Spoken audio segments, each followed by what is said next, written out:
Bienvenidos a Signa Política. Este podcast es sobre señales, las señales de riesgo político más importantes de la semana en Venezuela y América Latina. No damos las noticias, desciframos lo que hay detrás del ruido en entornos complejos. Episodio 6. Factione Politicae et Comitia, partidos políticos y elecciones. En este episodio hablo de cómo la oposición venezolana reinició su actividad política. Presentó una hoja de ruta, pero mantiene un discurso que la contradice. Descifraremos las señales. Signa, señales. En esta sección identificaremos las señales más importantes del contexto político venezolano. El día de hoy abordaremos las señales emitidas desde la oposición partidista venezolana. Empecemos. Primera señal. Los partidos reaparecen. La primera señal es la reapertura de la actividad política de la oposición. La aprobación e implementación de la ley de amnistía ha permitido que los partidos y dirigentes organicen actividades con relativa normalidad. Se han registrado al menos 20 actos partidistas desde el 3 de enero de 2026. La imagen más elocuente de ese proceso es Juan Pablo Guanipa. El 8 de febrero, horas después de salir de prisión, hizo una caravana por Caracas. Al día siguiente fue reapresado. El 20 de febrero obtuvo su libertad plena. Y en marzo anunció un recorrido nacional para pedir elecciones. Todo en menos de 6 semanas. La secuencia resume perfectamente la tensión entre la apertura que el gobierno concede y la represión que no termina de abandonar. Y hay que decirlo, es que el ambiente de vigilancia no ha cesado. Desde el mazo dando, Diosdado Cabello, ministro del Interior, mantiene la política de deslegitimar y estigmatizar todo acto opositor. Y las amenazas a sus líderes continúan. La apertura es aparentemente cierta en la medida que las actividades se han retomado sin mayor represión, pero el riesgo es la inercia del sistema que favorece el status quo anterior. Segunda señal. La plataforma unitaria presenta su hoja de ruta. La segunda señal es la coordinación entre los partidos. Entre el 8 y el 12 de abril, la plataforma unitaria democrática se reunió para planificar una hoja de ruta para la transición democrática.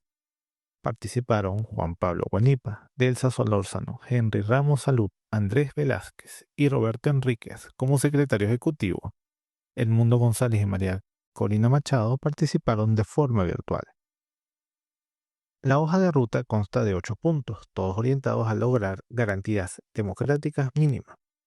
Liberalización de los presos políticos, cese de la persecución, reinstitucionalización, apertura del espacio cívico, reinstitución de derechos políticos, normalización del sistema de partidos, condiciones electorales específicas y retorno seguro de los exiliados. Tercera señal. La oposición piensa siempre en la próxima elección. La tercera señal sintetiza las dos anteriores. La oposición está pensando siempre y en casi todo momento en la siguiente elección. Desde la captura de Maduro por parte de los Estados Unidos, Machado y la plataforma unitaria han insistido que debe haber un cambio de inmediato. Primero exigían un gobierno presidido por González Urrutia. Luego pasaron a exigir elecciones inmediatas. El 5 de febrero, Machado decía que podrían celebrarse a finales del 2026. Guanipa señalaba que Machado debe regresar para liderar el movimiento para unas nuevas elecciones. 20 Venezuela, a los 90 días de la salida de Maduro, exigía elecciones ya. Previo a eso, Nickmer Evans, del Movimiento Democracia e Inclusión, exigió la renuncia del CNE y propuso elecciones en 10 meses. En la presentación de la hoja de ruta, Machado resumió esto de la siguiente manera. Queremos unas elecciones para elegir a todo, legitimar con nuestra participación en unas elecciones impecables que van a ser el ejemplo para el planeta. Y el país las quiere ya. Factiones Politicae et Comitia, partidos políticos y elecciones. La reaparición de los partidos es un paso positivo para la vida pública venezolana. La reaparición de los líderes en la clandestinidad, los actos con dirigentes locales, la reapertura de las sedes de las organizaciones son buenas noticias para el pluralismo y el debate político en Venezuela. Pero no hay que perder de vista que los partidos arrastran deficiencias de hace más de un cuarto de siglo. Chávez fue consecuencia de dicha crisis, la cual se profundizó con la autocratización del sistema político venezolano. No obstante, a lo interno, sus dirigentes también han debilitado los partidos, exceso de personalismo, poca democracia interna, escasa tolerancia a la crítica, falta de transparencia y ausencia de una visión estratégica. Más allá de eso, los partidos carecen de un proyecto nacional que vaya más allá de ser antichavistas. No hablo de planes de gobierno ni de narrativas, sino de un proyecto alternativo que compita con la oferta de Chávez, con independencia de sus grandes defectos. La hoja de ruta de la plataforma tiene en realidad una secuencia lógica correcta. Primero estabilización, luego recuperación económica y reconciliación. Y solo entonces elecciones. El propio documento lo dice con claridad. Sin restitucionalización no hay estabilización y sin estabilización no hay recuperación. Y sin recuperación no hay elecciones libres. Incluso reconoce que Venezuela no está en una transición democrática. El problema no está en el documento, está en la distancia entre ese documento y el discurso público de sus propios líderes. Mientras en la plataforma unitaria se firma una hoja de ruta secuenciada, Machado dice, en ese mismo evento, elecciones ya. Guanipa anuncia recorridos nacionales para pedir elecciones. Vente exige la salida de inmediata de Delcy Rodríguez y una convocatoria a elecciones debido a que se cumplieron 90 días de la captura de Maduro. Esta tensión entre instrumento institucional de la plataforma y el discurso político es la señal más importante. No es que la oposición no sepa cómo debe ser el proceso. Parece que lo saben y lo han escrito.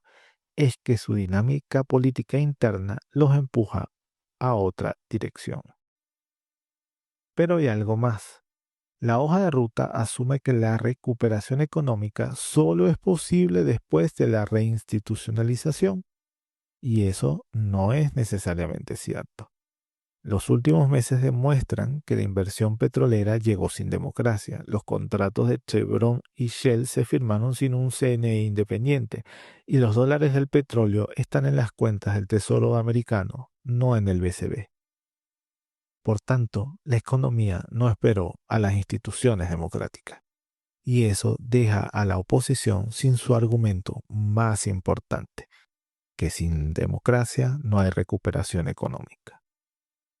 Así, la oposición está entrampada entre la necesidad de que se celebren elecciones muy pronto y las tres fases del plan Trump-Rubio, que son estabilización, recuperación y transición, cuyo cronograma no es claro y contingente a los intereses transaccionales de la Casa Blanca.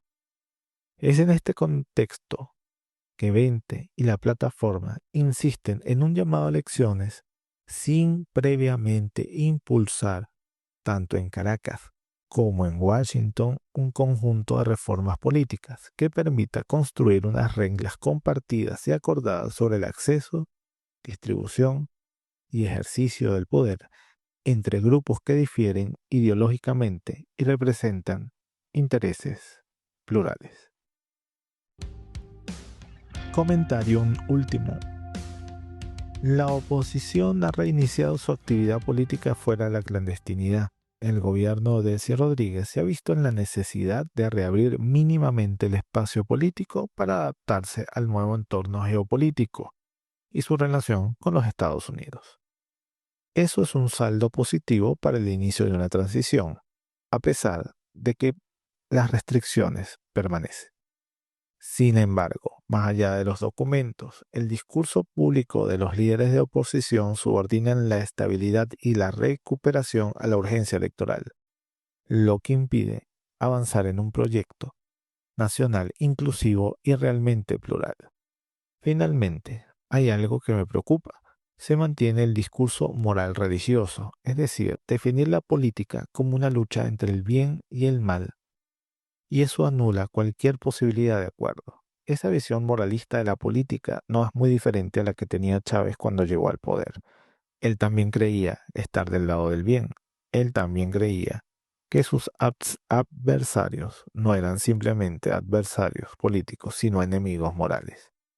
La diferencia entre democracia y autoritarismo no está solo en quién gana las elecciones, sino si los actores políticos son capaces de reconocer al otro como un legítimo, aunque piensen diferentes. Esto ha sido las señales de esta semana. Al final de este podcast podrán conseguir una cronología de los eventos más importantes relacionados con este episodio. También los invito a compartir este contenido si les pareció útil y suscribirse a mi Substack juanmanueltrack.substack.com.